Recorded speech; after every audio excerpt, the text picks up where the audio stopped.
बोलिए श्रीमद् भागवत महापुराण की जय।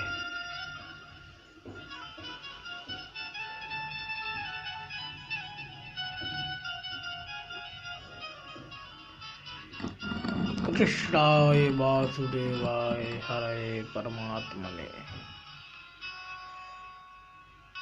प्रणत कलेश नाशाय गोविंदाय नमो नमः।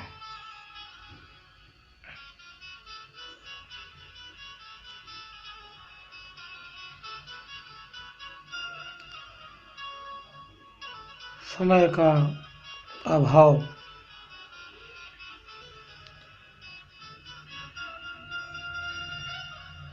व्यक्ति के जीवन के कुछ पल जो सोते जाते उठते बैठते आते हुए जागते हुए एक एक समय निकल रहा है। समय को अधिक ना लेते हुए श्रीमद् भागवत महापुराण के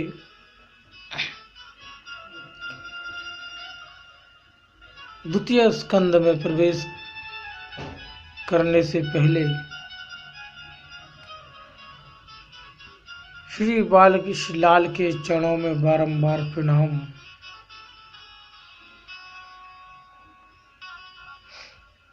संतों के चरणों में बार बार प्रणाम।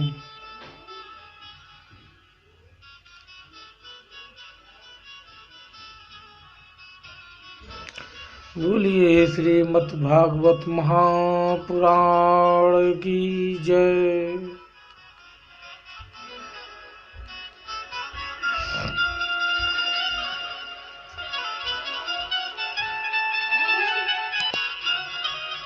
द्वितीय स्कंद में श्री नारायण के अनेक अवतारों का वर्णन आप श्रवण करने जा रहे हैं।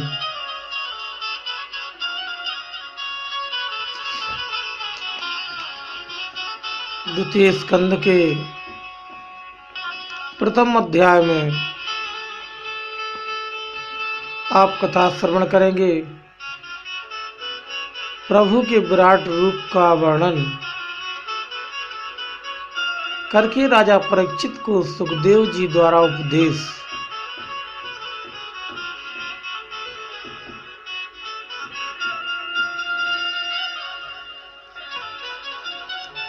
राजा परीक्षित के निवेदन करने से श्री सुखदेव जी अत्यंत प्रसन्न हुए। तत्पश्चात उनके कल्याण हेतु मार्गदर्शन करते हुए बोले, हे राजन, तुमने जो प्रश्न किया वह तुम्हारे लिए एवं संसारी जीवों के कल्याण के लिए अति उत्तम एवं फलदायक है।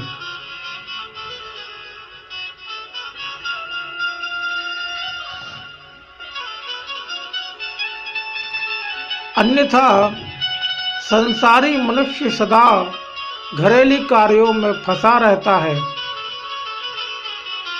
आप जैसे प्रभु भक्तों के ही ज्ञान में ऐसे फलदायी प्रश्न उभरते हैं। अज्ञानी मनुष्य पागलों के समान धन संपत्ति, वैभव, पुत्र, सुख, पत्नी में लिप्त रहकर अपनी आयु व्यर्थ में गवा देते हैं। मृत्यु और भव बाधा से मुक्त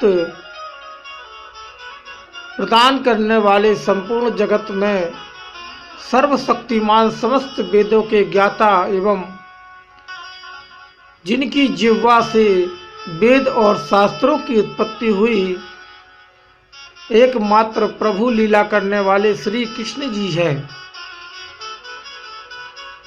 उन्हीं की कथाओं का श्रवण करके, उन्हीं के नाम का जप करके मनुष्य हर बाधा से पार हो जाता है।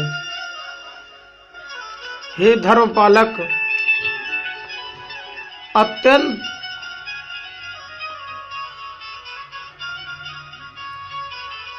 अंत समय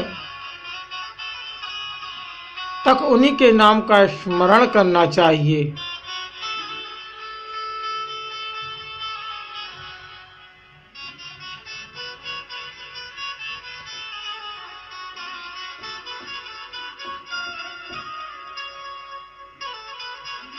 श्री राधे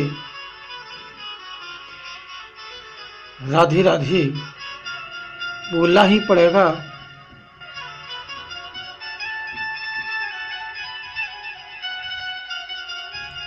क्योंकि राधे तुम बड़ी भागनी, कौन तपस्या कीन, तीन लोक तारण तरण, है तुमरे अधीन। संसार में जितने भी ज्ञानी ध्यानी ऋषि महात्मा है,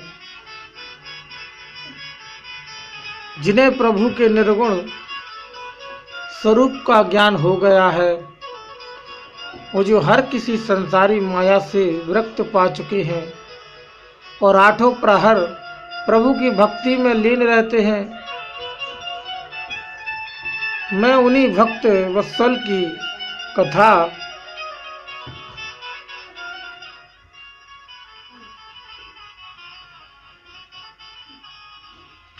श्रीमद् भागवत महापुराण को तुम्हें सुनाऊंगा।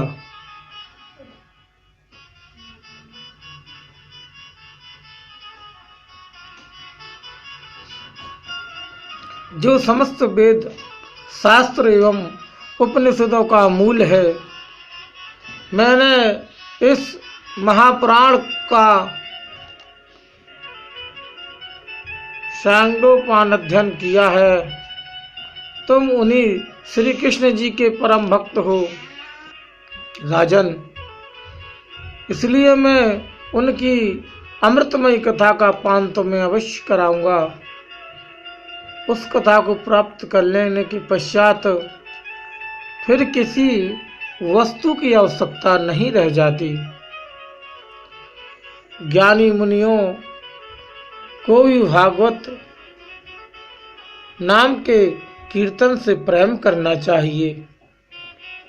महत्वपूर्ण जीवन का लाभ वही मनुष्य प्राप्त करता है जिसका जीवन प्रभु प्रेम में डूबा हो।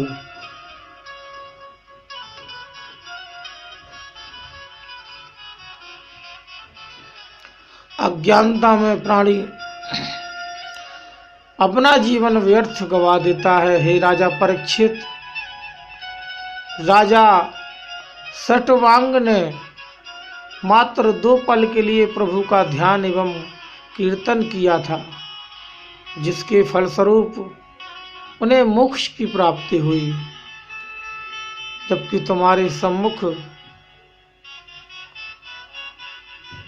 अभी 7 दिन का समय है।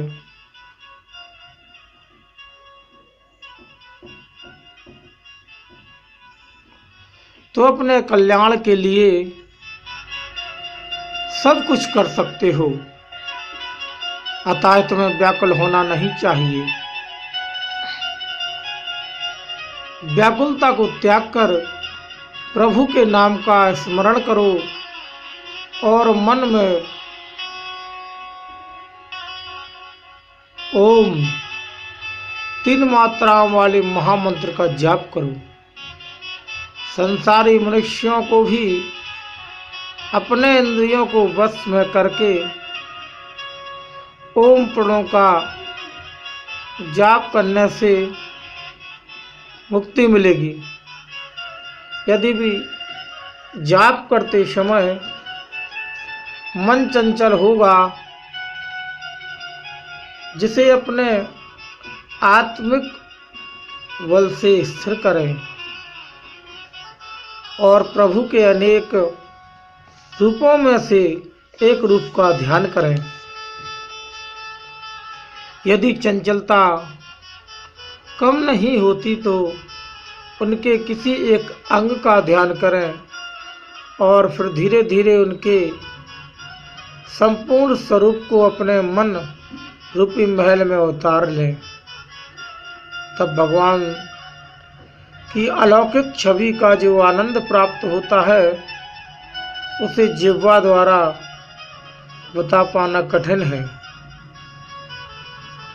साधक का मन तामसी प्रवृत्ति या रजोगुण के कारण स्थिर न हो तो घबराए ना, निरंतर प्रयास करता रहे, मनुष्य की कृपा अवश्य होगी।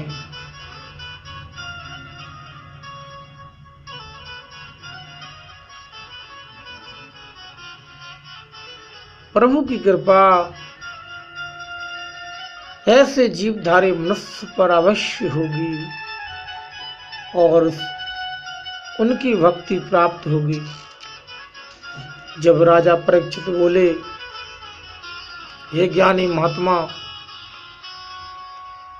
किस उपाय के करने से मनुष्य के अज्ञान रूपी मैल का नाश होता है?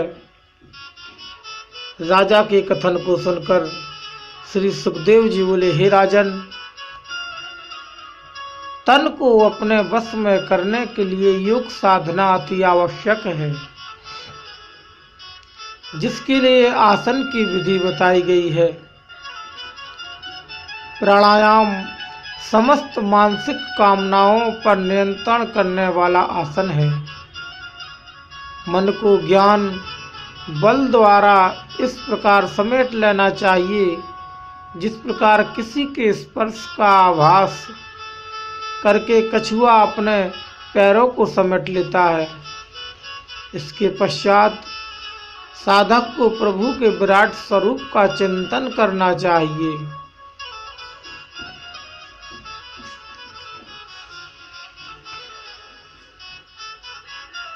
जिसके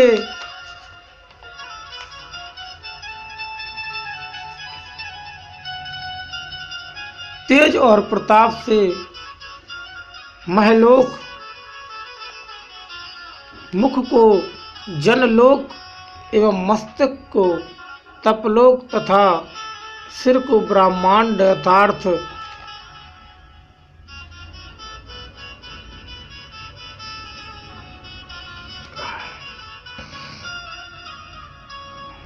सत्य लोग योगी जन कहते हैं।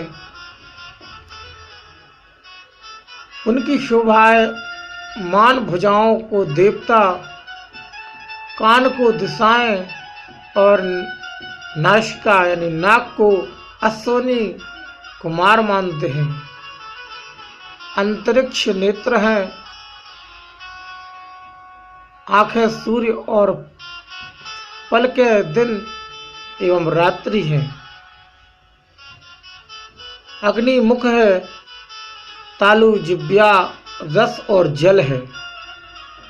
उस विराट स्वरूप प्रभु का मस्तक वेद और दाढ़ी यम है। जिनकी मधुर मुस्कान पर संपूर्ण जगत मोह जाता है, जिनके ऊपर का होंठ लज्जा और नीचे का होंठ लोभ है, उनका स्तन धर्म एवं पृष्ठभाग को अधर्म कहते हैं। समस्त चल एवं अचल सिद्धियां प्रभु के तन में निहित हैं। उनकी चाल को गति अथवा गुणों को भंडार लीलाएं हैं। अतः हे राजा परीक्षित, प्रभु की इस विराट स्वरूप का तुम चिंतन भजन करो, जिसका ज्ञान बोध मैंने तुम्हें कराया। प्रभु श्री हरि नारायण के ध्यान के सिवा तुम किसी वस्तु का चिंतन ना करो।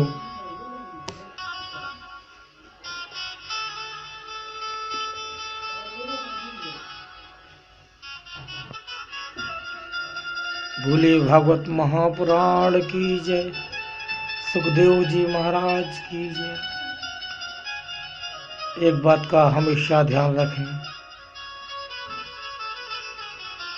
किसी भी देवता साधु संत के सामने से प्रणाम करना चाहिए, क्यों उनके सामने धर्म रहता है।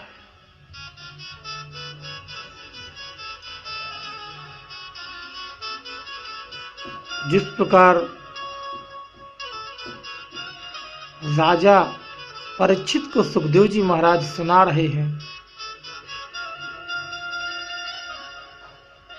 भगवान का स्तन धर्म है एवं पृष्ठ भाग को अधर्म कहते हैं, तो सामने से दर्शन करने पर आपको फल तत्काल प्राप्त होता है। बोलिए बाल कृष्ण लाल की जय। आगों की कथाओं में आप श्रवण करते रहिए। जय जय श्री राधे।